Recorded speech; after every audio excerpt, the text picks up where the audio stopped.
nanguhuli kayo ng mga taong gumagamit ng temporary plate. And yet, kayo mismo ay gumagamit noon. Mr. Chair, Why is that, sir? I believe this is in Cebu. The Regardless whether Cebu or... the one that is being shown is a temporary plate, improvised plate.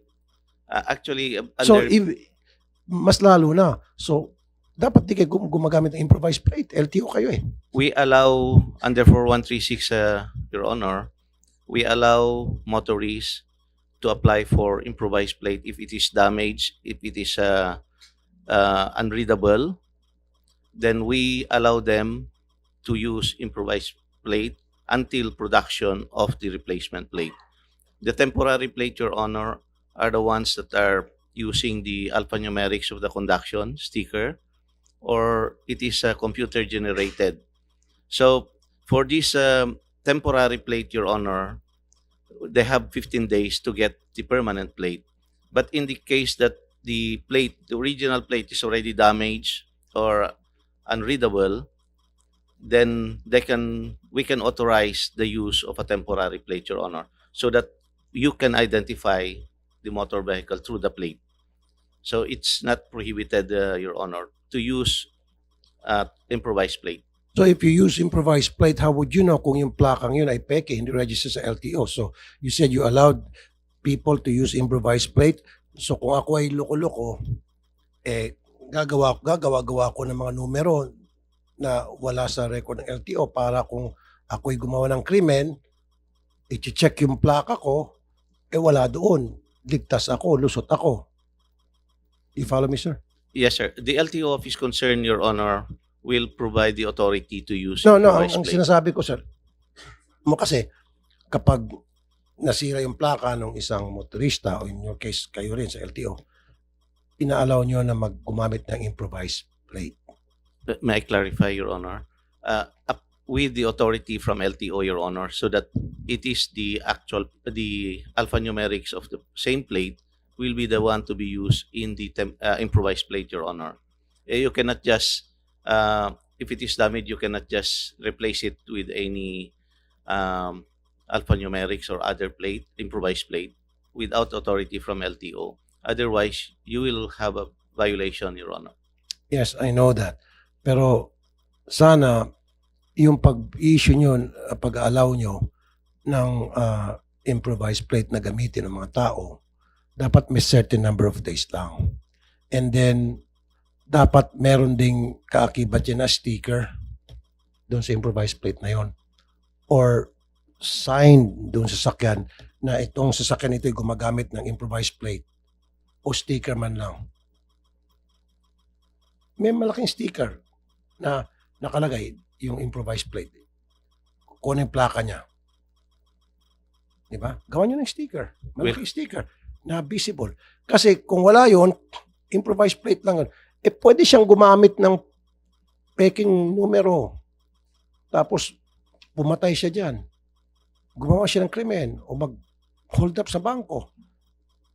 Gamit ang improvised plate na, diba? Na kunyari pinayagan nyo na kahit hindi, takas na siya.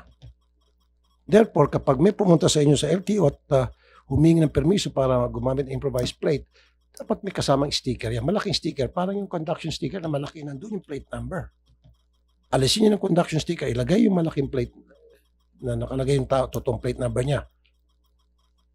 Diba? Ganun gawin niyo po, sir. Yes, Your Honor. We'll discuss that with our operation, Your Honor, to come up with the design of improvised plate that will be prescribed. Actually, Your Honor, we also prescribe the color and the size for temporary plate. So we can also prescribe for improvised plate as you have recommended, Your Honor. Okay. I-deputize nyo, deputize ba yung DOTR, yung SAIC? Yes, Your Honor. They're deputized. Okay. Yes, Your Oo nga, kasi wala nga pala silang wala lang panigid at that time. Your Honor, Some? not Hindi. all, not all. Just like some of the Coast Guard that have undergone the deputation training are deputized, but not all are deputized, Your Honor. DOTR? Mr. Chair, the purpose of SAIC being present in the busway is to ensure the safety and security ng mga passengers po. Hindi po trabaho talaga, hindi po purpose ng SAIC na manghuli. But since merong mga violators, nagpa-deputize na lang po kami sa LTO dahil yung LTO kulang po ng tao, Mr. Chairman. Kulang ng tao. Okay. Proposed budget for 2025 sa EDSA Busway Project, 63,778,000. Ang laki po ata to. Para saan po itong 63 million to operate the busway? Mr. Chair, that is not under us. I will ask with our infrastructure. Andito ba? Yes, Mr. Chair. Okay, pwede natin malaman. Saan na mapupunta itong 63 million? Noong 2024, 909 million? Wow! Almost a billion. Just to operate the busway? Almost a billion pesos to operate the busway. Gaano ba kahaba yung busway na yan? Saan na yung tao? Ninyo, sir.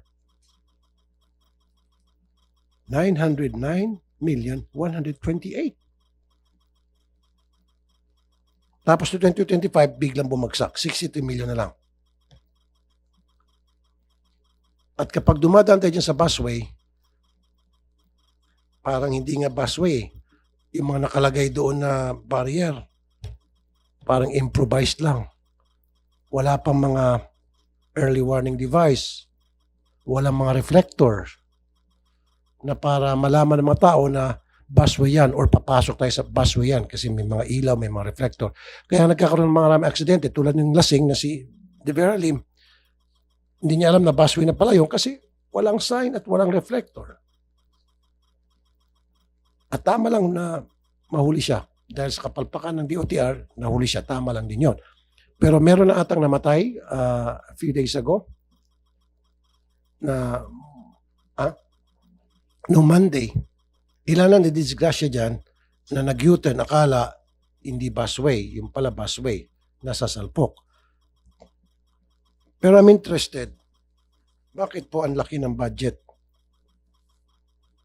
909 million, sir, to operate the busway. Para saan po ito? Para doon po sa barrier?